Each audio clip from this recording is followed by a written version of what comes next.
Senegal to India to slums in Brazil, the lost and forgotten in the world that we fill. We all want change on this earth but won't start with ourselves.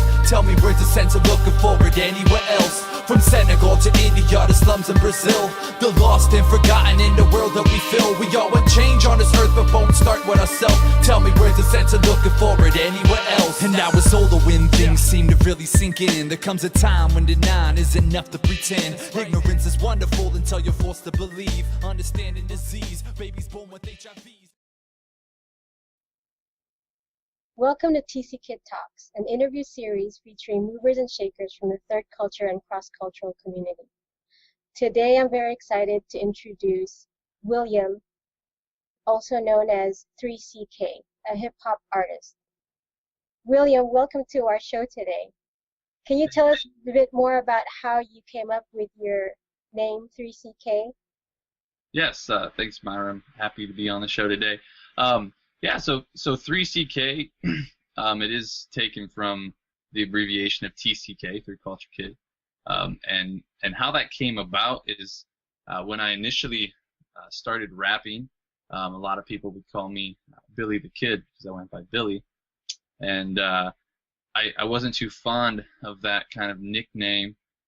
So I thought, well, I better come up with a stage name for myself. Otherwise, I'm going to be stuck with Billy the Kid for the rest of my life. And so while looking for a stage name, I was thinking about, well, what's a dominant characteristic of who I am as a person? And I was in conversation with my parents, and we're talking about, well, okay, I was an MK, a missionary's kid, PK, a pastor's kid, and a TCK, a third culture kid. And I think that what really stuck with me was the TCK part. And while I didn't want to necessarily just take a completely existing abbreviation, my dad had the idea, well, what if we tweak it a little bit? And so we came up with the 3CK, also standing for the third culture kid. And so that's kind of how that came about, just because as a third culture kid, it's an abbreviation for a term, but it describes a group of people, or in my case, myself, of who I am. Being a third culture kid, it really does dominate how you live life in one way or another, the more you understand it. So. Very true. It really does affect our identity, and it permeates the rest of our life, really. And, and I know that for some of us out there, we don't even realize how it affects our lives until we reach our 30s or 40s. And that's why I really wanted to introduce you to the community for those who haven't come across you yet. Because for me, the way I came across you was I was looking through my news feeds on a newsfeed app I have on my Android. And then, lo and behold, I see a musician who identifies himself as 3CK. And so from that point on, it was history that led me to this interview today. So thank you for your dad coming up with that name, because if it wasn't for that, this interview wouldn't be happening right now. Yep. Yeah, and it's interesting because initially I understood that I was a 3CK or TCK by definition, and I understood what that meant as far as kind of creating your own third culture out of a conglomerate of other cultures. But it's definitely been something that the older I get, the more I realize more and more how it's actually affected me as a person. And so it's something that even though I chose the name like 9 years ago, whatever it was, it's more and more fitting as life goes on. Very interesting. That's true. I'm sorry, say that again? I kind of keep growing more and more into it, I feel like. It's true. Because if you think of other identities, hyphen this, hyphen that, Filipino American, Asian American, whatever we identify ourselves with, we don't outgrow those other identities, so why should we outgrow the third culture kid identity, right? Mm-hmm. Tell us more about your background as a third culture kid, where you lived, and how old were you when you first left the U.S.? Were you born in the U.S.? Yeah. Mm-hmm. Yeah. Actually, I lived here till I was 8, and then we moved to Senegal, West Africa. So 8 years old. I mean, that's young, but old enough to remember life beforehand, and old enough that moving over there, I wasn't attending language school with my parents or older siblings, so my schooling there was playing with, um, you know, my friends in the neighborhood, and learning the culture and language with other, 8, 9, 10-year-olds. Interesting. So it sounds like you were really immersed into that culture and community Mm-hmm. as a missionary kid. Yeah. Yeah. And I noticed one of the first things I noticed when I was listening to your song "Eyes of Denial" was you mentioning that as little Billy, you connected the dots. What were those dots that you connected as a young child who moved from the U.S. to Africa? Yeah. So in that part of the song, I'm talking a lot about how I've had to kind of reconcile both worlds. So connecting the dots for me was, like I said, being 8 years old when we moved to Africa. I was old enough to, you know, I guess remember life in America, and what that's like. What So, part of Africa again was it? West Africa, Senegal country, a little, I guess kind of a big village called Luga, um, and so connecting the dots for me was taking, the world I came from and now the world I'm in, and my friends back home, knowing what they had, and my friends in Senegal, knowing, I guess, the lack of what they had. How do you reconcile both worlds? How do both make sense? How do both coexist? And so, it was kind of, that internal deciphering. Was that it like was it like a contradiction that you felt? One of your lyrics was talking about what was it about me that was so special that I had enough to eat? Right. It was as if you were discovering all these drastic differences in the way children can grow up. Is that what you experienced? Yeah, that's correct. And at the time, I feel like I didn't exactly know what to do with the information that I was getting from what I saw, and so it wasn't necessarily that I had the thought at that moment, um, why was I so special that I had enough to eat when my peers the same age of me, no difference between us as being humans, didn't. But as time goes on through my childhood, those thoughts start to creep in as you look back. Why was that? I think that a lot of it was pretty ambiguous in my earlier years, preteen years. Just kind of like this, it's there, but you don't know why or understand differences, economic differences, and the politics that play into it all, and all that fun stuff. So yeah, it is this contrast between kind of two worlds. One where the kids worry is fighting over who gets to play with what toy, and the other one where the kids worry is who gets to eat the food.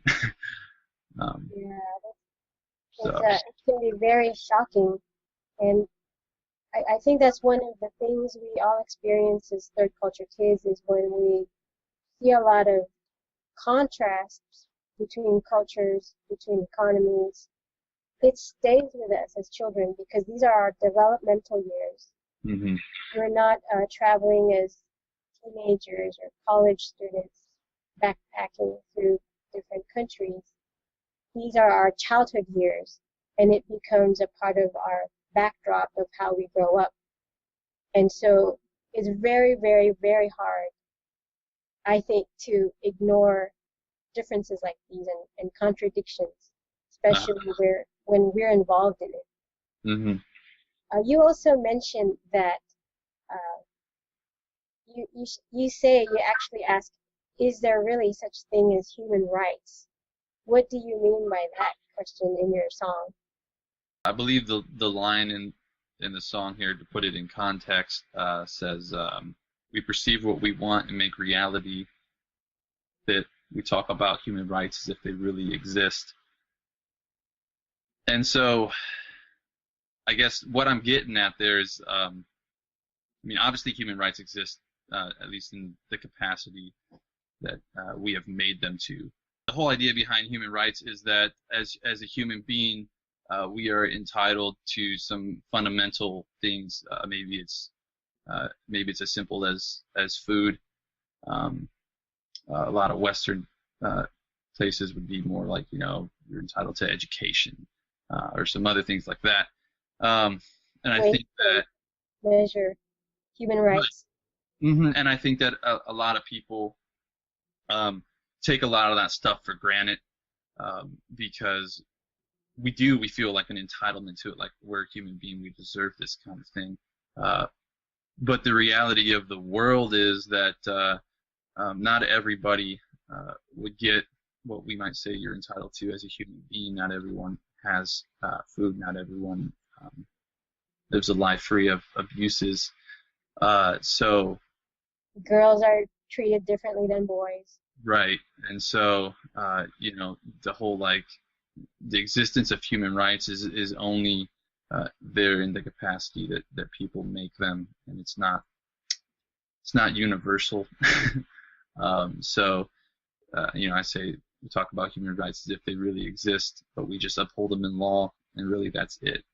It's only to the capacity that we make them. And so I'm really trying to, I guess, maybe shake people who don't realize that a lot of people don't have what we might consider fundamental human rights. Not a very common message in hip hop, is it? Right. Yeah. Especially because it's very global. Mm-hmm. A lot of the messages from the hip hop community or underground hip hop that say something different are usually very local, or something specific to an ethnic community. But your lyrics are actually global. Yeah. Global issues, social issues that affect the global community. So I'm so glad to be spending time with you today, William, because I really hope that your message through your songs gets delivered through a lot more communities. I also wanted to ask you, you mentioned that is it part of the solution that you say start with yourself? Yeah. The course does say, why would you expect to find, the solution anywhere else if you aren't even willing to start with yourself, is basically what it's saying there. And yeah, I'm not saying that, let me just, retract from the world and worry about myself. Rather, what I'm saying is, if I personally am not willing to engage the world in a way that's going to, I don't want to say solve, because I don't know that I can solve any problems, but if I'm not, working towards solutions myself, why would I expect the rest of the world to be doing so? So it's kind of that, I can't make other people do what needs to be done. I can only control myself. So I need to take that responsibility and do something. Not that I know, everything that needs to be done, but have that attitude of let me start looking at ways that I can impact people around me in a way that's helpful. So we could wake up. We could wake up and I think you also mentioned choose to forget, or we could wake up and choose to do something about it from our own part of the world or from our own roles in society. Is that what you mean by choose to forget? What did you mean by choose to forget? yeah. Now the song itself doesn't say choose to forget, but at the very end of the music video, I felt I wanted to dedicate this, this song and the video to people, and I wasn't sure how to word who I was dedicating this to.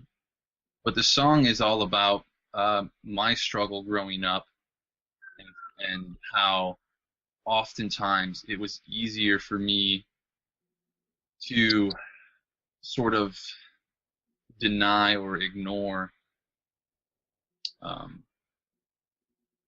all the people that I've come across in my life who were caught in very unfortunate circumstances.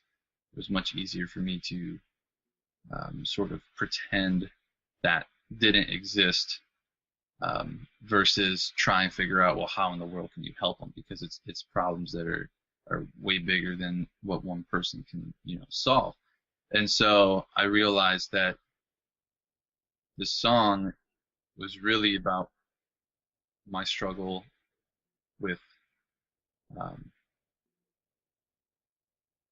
denying instead of acting on what I knew was out there. So the people who I choose to forget would be the people that instead of helping, I get overwhelmed and do nothing instead. So yeah, that's how I decided that's who we dedicated to, because I think that we all know those people. We've all met people that their problems seem too big for us to help. So why try to do anything if you don't know what to do at all? Is sometimes the approach that's taken, but that's even if you can't fix all the problems, what can you do to make some sort of impact? Have you been able to keep in touch with any of the folks that you grew up with or you grew up around? Not really.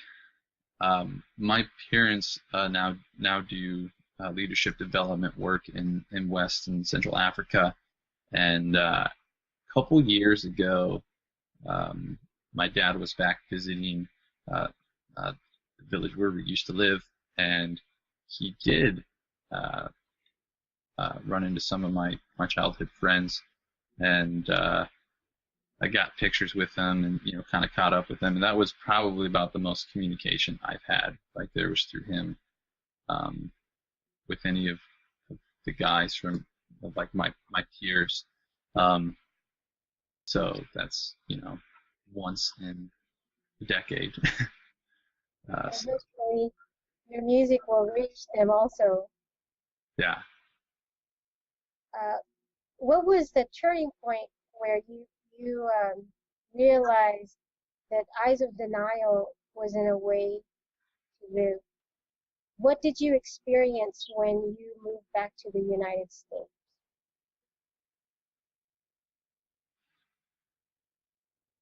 Coming back,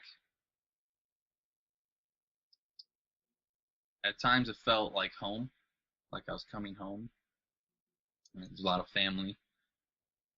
But also at the same time, and I think it actually relates to kind of part of the denying process was I couldn't really quite fit in completely with all of my peers. And so in order to fit in better, kind of ignoring what I've learned about the rest of the world would help with that. And so I think that was probably, I didn't really discuss what I'd seen with people. It's just kind of my own little, what I know, tucked away inside kind of thing. So, coming back, there was that, which, is a common TCK experience, not really feeling in sync with your peers necessarily. And so there was that, but as I got older, I think you mentioned a turning point. I would say probably one of the biggest turning points I can think of. It's kind of a strange one in my mind. I was at a school event where the Invisible Child organization came in to do a presentation, and that's, I believe that's the same people who had the whole Coney 2012 campaign and all that stuff. This was before that, but they came in and did a presentation, and kind of the backstory to that was it all started from a guy who basically took a trip overseas in Africa and saw, all the crazy stuff going on with children, and was like, wow, we need to do something about this. And so he did. He started the Invisible Child organization, and that hit me because all of a sudden I realized that he saw a problem and he tried to do something about it, and I saw problems, and my response was, well, I can't fix that, so let's move on, and so when that hit me, I was like, wow, what have I been doing? I've done what I can to try and live life normally, as, I don't know, maybe a coping method or whatever it might have been, versus taking some form of action. So that was a hard-hitting, hit right home, and definitely a turning point, I would say, for me. But even now, I'm writing some songs about it and spreading some form of awareness, but I still like, what do I actually do in the grand scheme of things, and I don't know that I know an answer to that. So it's still, an ongoing conversation of what do you do. Definitely, music has always had a special role in a lot of societal changes and movements in history. I can't really think of a movement or revolution where music was never involved in helping to connect people and culture to whatever was going on social politically. So never underestimate the power of your music role. And it definitely is inspiring to be able to see what you do, given the background and experiences you've had since childhood, and putting it into music and educating people about it through your music. I also wanted to ask you, was it enough to just be there? Is there something different about just being there? For example, if you're traveling, maybe as a college student, or maybe someone traveling through their summers, is there something different about being a third culture kid and living there and witnessing all these things growing up? Is there something different about that versus someone who grew up in the U.S. and maybe on summers, maybe for a week or two or a month, seeing these things around them? What was it about being a third culture kid that made a difference in how you saw these things and how you experienced these things around you as a child? Yeah, I think, traveling to a place for a short period of time, it gives you a world view, in the sense of, you're going to have exposure to some of the things going on. And so I think that going back to the guy, I wish I could remember his name off the top of my head. I should have looked it up. But the guy who started like the Invisible Child stuff, I believe that was initially a short-term trip of his, and so obviously that impacted him in a way that was like, wow, we need to do something. And I think that definitely, if you're a college student and you have an opportunity to go overseas for the first time, you need to take that, because that worldview is priceless. But the difference, I think, between simply, getting that exposure to some culture and to some circumstances that other people might be in, the difference between that and being a TCK is the culture. It is the actually adopting parts of the culture. I think for myself, probably one of the bigger things that I've taken away from that is sort of an awareness of culture, in the sense of being able to navigate cultural truths, things that, if you spend your entire life in a single culture, there are things that there are actions you take and things that you believe that are, that you might think are factual, but in reality it's more of a cultural truth. Things like, I don't know, maybe nakedness is a good example. Different cultures see different parts of the body as more private than others, and a lot of people adapt one view on that, and that's a cultural truth. That's not universal. That's not factual, but to someone who has whatever view they have on that, it's very to you, it's very true. It's very factual. And so I guess kind of having that awareness and understanding of how culture shapes our beliefs, our actions, our understanding of life is interesting. I don't like, it's hard to say what it exactly does and doesn't do for yourself. It forces you to raise a lot of questions about social norms and why people believe what they believe, and and in a religious context, how we interpret the Bible, even culturally, or different things like that.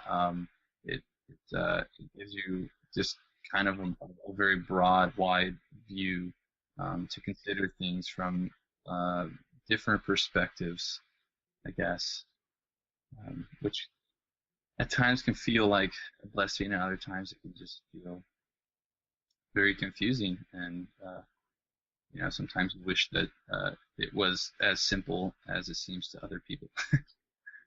But definitely there is an advantage, I think, for being able to understand that sort of ability to step outside yourself and realize that there is other realities out there, and being able to know that as a child, that when you're a child that young in your developmental years, you're presented with this is one culture and this is another, and then if you keep moving, and this is another and another and another, and that experience as a child growing up gives you that, I believe it gives you an added advantage, that the core thing that keeps us human are still there, and maybe there's a layer of culture that covers being human and humanity that can shift depending on where you live. And that itself is a worldview that's not easy to fake. It's not easy to develop if you live in one culture and one society.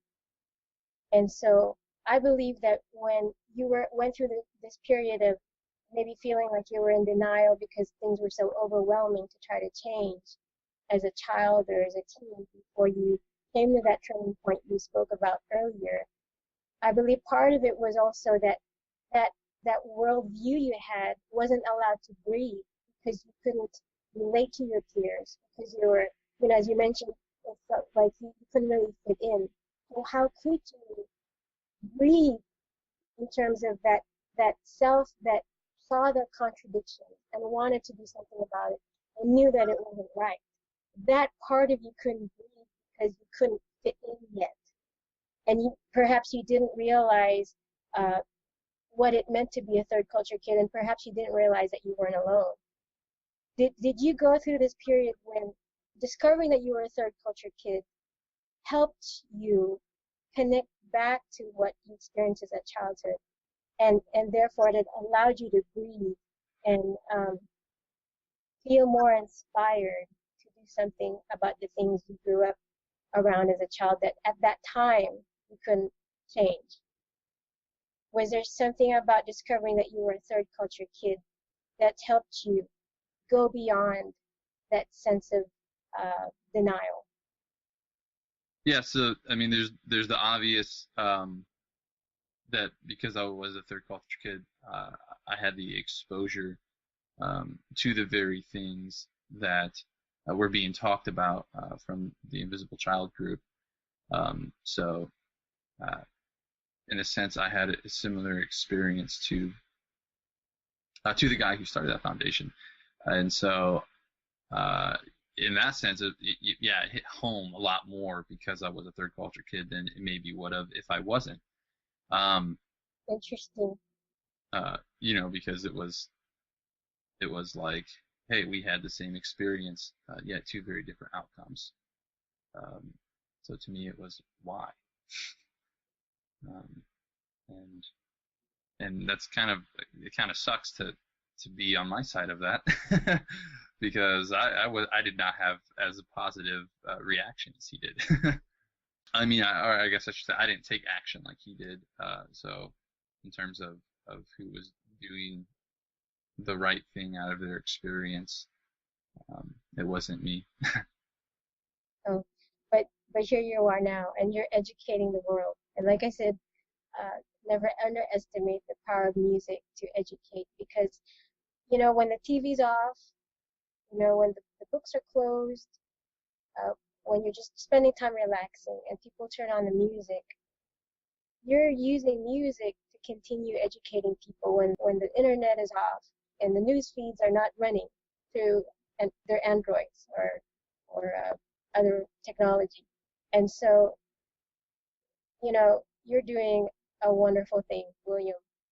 I wanted to ask you, since you brought that up before we close, what is one word of advice that you have for those out there that are still in that position where they feel like, well, what can I do? All these changes I want to see around the world. And these are people who really feel it heavily in their heart that these are really big injustices, that need to be changed. But yet they feel they probably feel hesitant to do something about it or to do as much as they can because maybe they feel like it's too big. It's way beyond their hands. What is one thing you'd like to say to them? Wow. I had a conversation a while back with my dad kind of over this same topic, because I was one of those people who was like, well, what in the world did you even do? And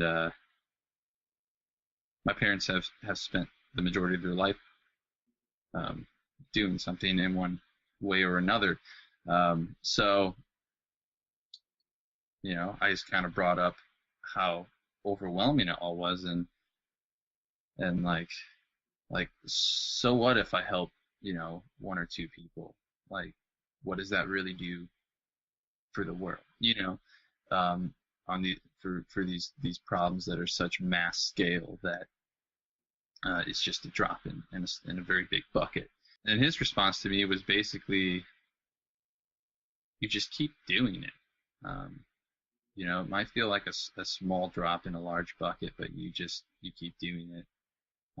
And that maybe might not sound like anything overly profound, but to me it was like, okay, you keep going forward, and you keep doing what you can, where you can, when you can. I don't think that everyone is meant to necessarily start a huge organization like Invisible Child that's doing what it's doing necessarily in that capacity, or that everyone is meant to write songs like I do to raise awareness, or whatever it may be. Everyone has different giftings, different things that they're good at, and so it's a matter of figuring out who you are, who you've been created to be, and how does that fit into the grand scheme of things on a small level, even. What what do you do well at, and how can that be utilized in a fashion that would help those around you? In the third verse of the Eyes of Denial song, I actually start talking about the West and about basically our own backyard, and how, yeah, I'm pointing out a lot of problems around the world, but you don't have to look very far to find people who are hurting, people who need somebody. Look around you and find those people, and see where you can be of service. I guess that's what I would say. Very inspiring. And I love that you're so humble, William. You really are. And I love that you spent your time with us here today. And it's our first time, chatting online, but I already feel like this first time that I'm chatting with you, you're so very real and very genuine. And I really do hope that other people will sense that to your music, because you do have a lot to share, and you do have a message that is very, very valuable to the rest of the world. And can you tell us, I know that this album that you're promoting now, is it your second album? Can you tell us about your albums?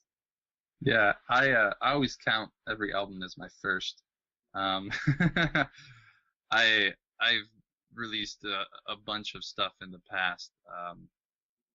I would literally have to count to tell you what album this is, but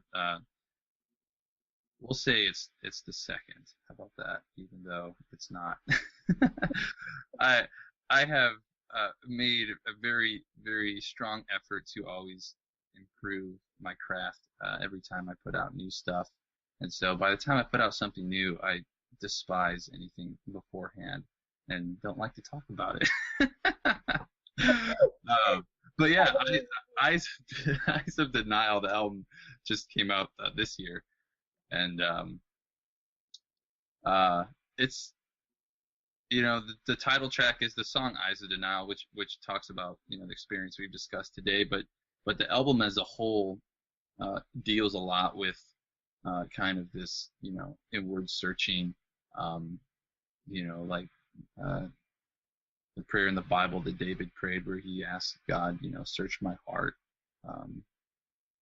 It's kind of this, hey, maybe we don't know ourselves as well as we think we do. Maybe there's some things that we've buried that we're just not addressing.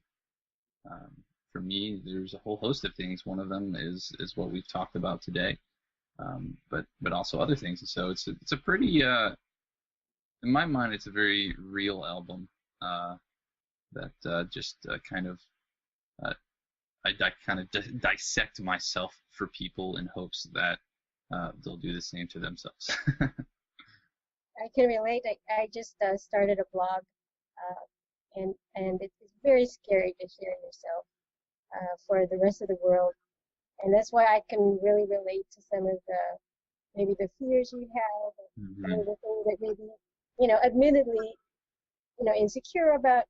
But this is why I love spending time with you today, because, like I said earlier, you're so real, and so that itself alone, I hope, is enough for people to grab onto, because I think a lot of people in the world has had enough of the fake celebrities that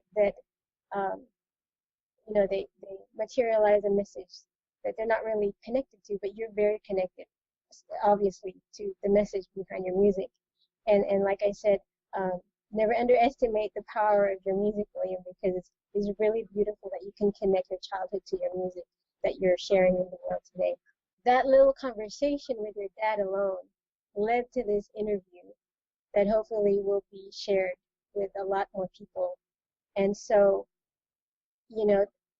if that conversation can make a ripple like this, imagine what your song can do. So I want to leave you with that today. And are there any final words you have about your album that you want to promote? Is there an official release date? The album is already out, and the music video should be out by the time anyone sees this.